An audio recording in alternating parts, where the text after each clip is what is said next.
Good morning, everyone. So, this is going to be our project presentation for Renewable Energy Systems course. And the project that we chose was design and simulation of a grid connected PV system for Aquarena Roof, which is a building in the premises of Memorial University. These are our group members, and we all are enrolled in the MEng Electrical Engineering program by research at Memorial University, and Dr. Tariq Iqbal is our supervisor.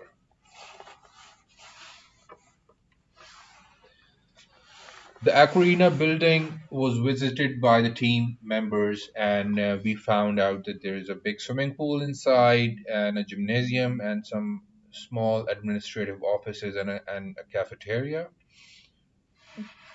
That was, and we also checked the roof and the kind of structural integrity of it, and which side of the roof could we install the PV panels on.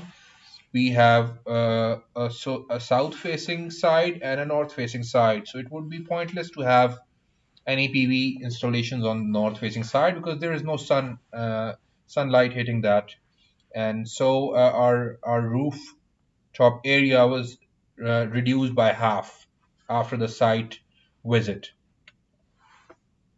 The project outline is was decided by the course instructor, and here's a breakdown of it. We conducted the literature review, conducted resource data collection.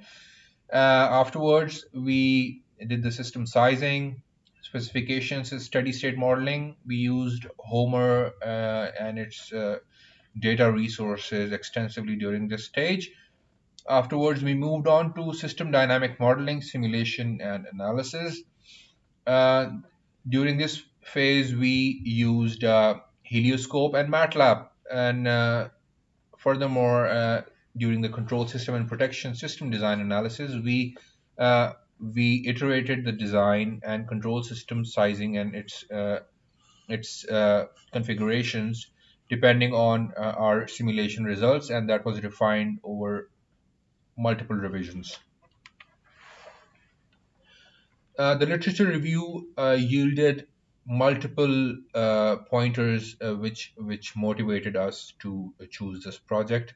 First of all, the world is moving towards renewable energy. There is a global shift away from fossil fuels, and furthermore, the United Nations organization, which is a global body with membership of almost all the countries, has unanimously agreed to pursue Sustainable Development Goal number 7, which pertains to energy access, transition to renewable energy sources, access to energy, and access to cheap electricity.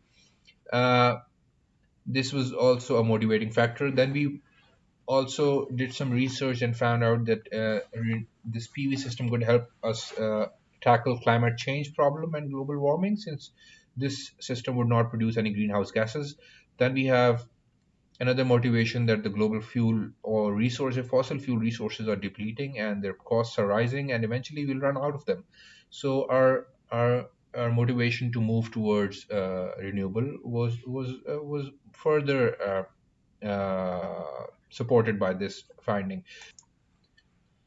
So all of these factors led us to a question that whether we should go for a PV system or a wind turbine based system, since these two are the major categories which are deployed when we talk about renewable energy systems. And furthermore, since our site is in an urban center, wind turbines would not be a feasible solution considering regulations surrounding installation of such systems in the public areas, because these could be hazardous in a stormy weather. So PV system was a natural choice. And moving on, uh, so there are after conducting our research, we found out there are three major types of PV energy generation systems, and one of them is off grid, which operates in an island mode. it has extensive use of batteries, which stores electricity during the daylight hours, and then that energy is consumed during the dark hours. Then there's the on-grid system, that the type that we chose, and that is the system which will be the more commonly adopted system in the future, with the category of prosumers becoming more prevalent, since more energy market participants would be producing and consuming in the future. It only makes sense that PV systems and all the renewable energy systems should have the capability to be connected to the to the grid, and during a surplus we could sell to the grid, and during a deficit of energy we could buy from the grid. And then there is a third category of a hybrid system, which makes a combination of the two. And this is a transitory type. And in the future, on-grid systems would be the more common type to see. And that's why we chose this to go with our project. And major needs of the Aquarena building include air conditioning, heating, water management, and its the electronics and the electrical equipment, and the lighting.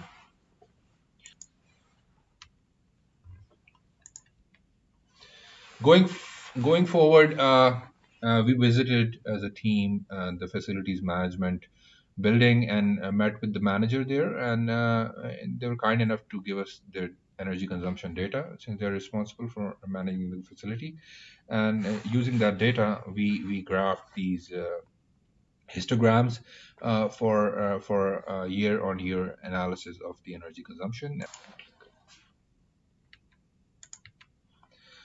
Going forward, site resource data was collected using Homer Pro software.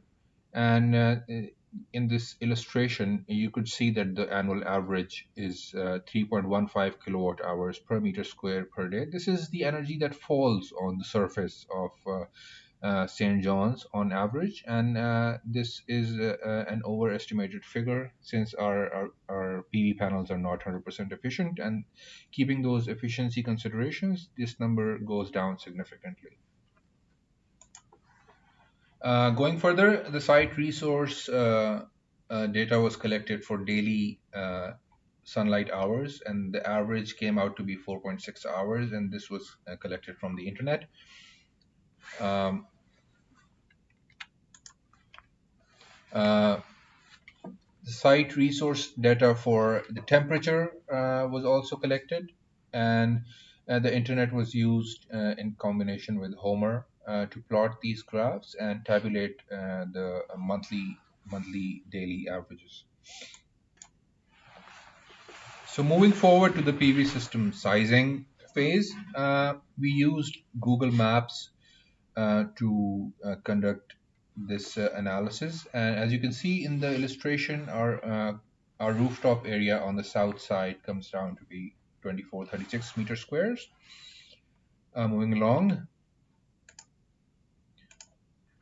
this is the PV panel that we selected. The model, this is a specification sheet from the manufacturer. And now, during the calculation phase for PV system sizing, we use the solar irradiance data and the rooftop area that we just saw in the previous slide, and the PV efficiency that we got from the specification sheet.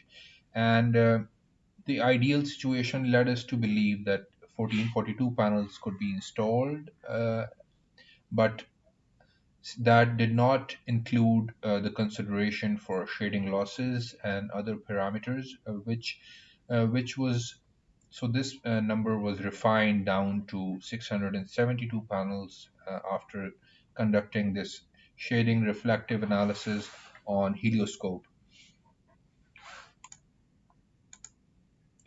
Moving along, for steady state modeling of PV system, we used the helioscope software, which is used to optimize the PV panel configuration on top of the roof.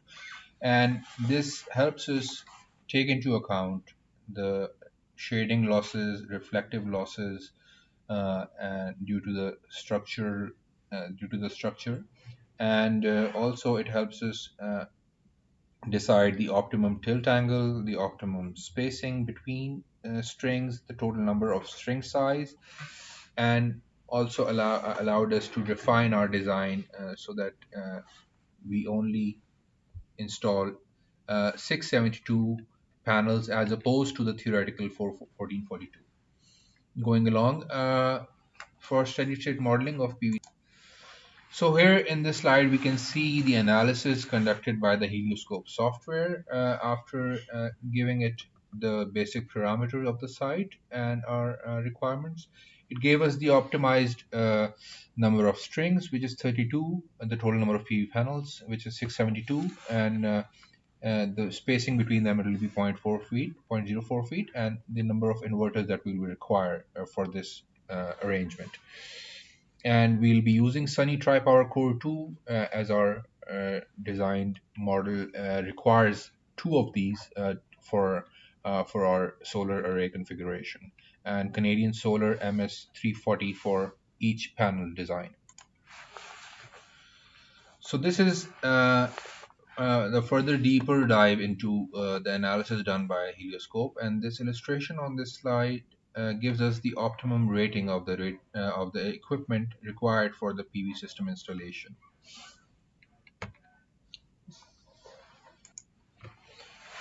Going along, this Helioscope software also gave us the monthly production data as charted in the illustration below, and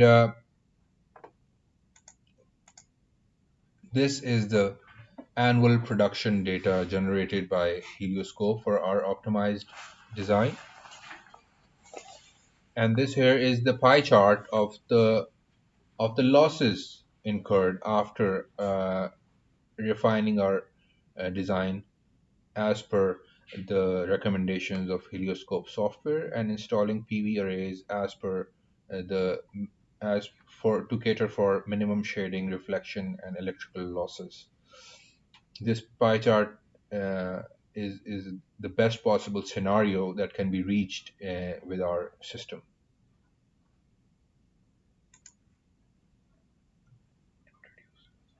Okay, so the dynamic modeling and simulation is done in MATLAB software, uh, where the system is introduced to variable varying GHI data and changing temperature data to the PV panel. And so this is the uh, complete model in MATLAB, which is using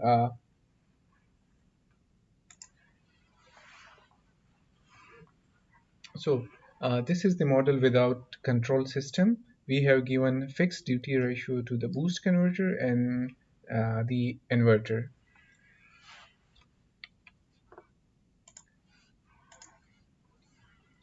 Now this model is with the control technique in which the MPPT controller using incremental conductance technique for the boost converter is used.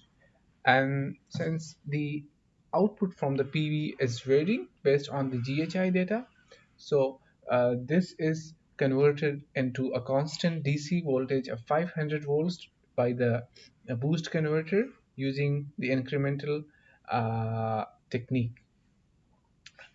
Similarly, the voltage source controller uh, um, control for the inverter connected to the grid is used, and it measures the um, grid output voltage. It's and it compared and it compares it with the um, synchronize it with the output of the PV system. Okay. As I mentioned earlier, we have used a two-stage power conversion in which we have used the DC to DC boost converter and inverter connected to the local grid. So the DC to DC boost converter increased the voltage from the PV output to 500 volt fixed DC. The MPPT system automatically varies the duty cycle in order to generate the required voltage to extract maximum power. Uh, Similarly, the output voltage of the DC to DC boost converter is fed into the inverter for conversion to AC voltage. So the switching duty cycle is optimized by an MPPT controller that use the incremental conductors first integral regulator technique. Uh, Incremental conductance method is more efficient than the perturb and observe method because panel terminal voltage is changed according to its value relative to the maximum power point voltage. Therefore, this method is independent of the solar panel characteristic. Similarly, incremental conduction methods eliminates the problem that is seen in the perturb and observe method. Therefore, the oscillation that cause power losses are not there in this method. So these are the simulation results from our dynamic model in MATLAB. This is the first one is the varying GHI data, which change after during this time, and the temperature is kept constant. So if we see the power in the voltage is uh, initially not stable, but then this it is stabilized, and during this point when the GHI data is changed, there is a slight peak in the output curve, but by using the control technique we have stabilized it and we are getting a constant output voltage, and similarly the power is also kept constant. So in conclusion, uh, in the system sizing stage, we calculated the load of the proposed system, uh, and we for optimum rating of the related equipment, we selected the optimum rating of the related equipment required for the system. We use Helioscope software for steady state modeling and sizing. Uh, in helioscope, we also consider the shading, reflection, and electrical losses. And then we use MATLAB for the dynamic modeling stage. We saw how the system would react to the changing conditions. And in control stage, which was also implemented in the MATLAB uh, using the incremental conductance for MPPT for the boost converter and VSC for the inverter to for maximum power point tracking.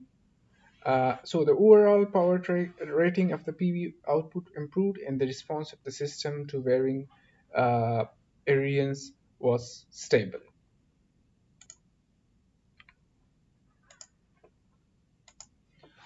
So this is the end of our presentation. In conclusion, I would like to add that this project serves to illustrate that the goal to transition to sustainable energy is feasible, and over time, with improved PV technology, loss management, control system technologies, we will be able to change the world for the better. These solutions over time become economically feasible for at scale deployment.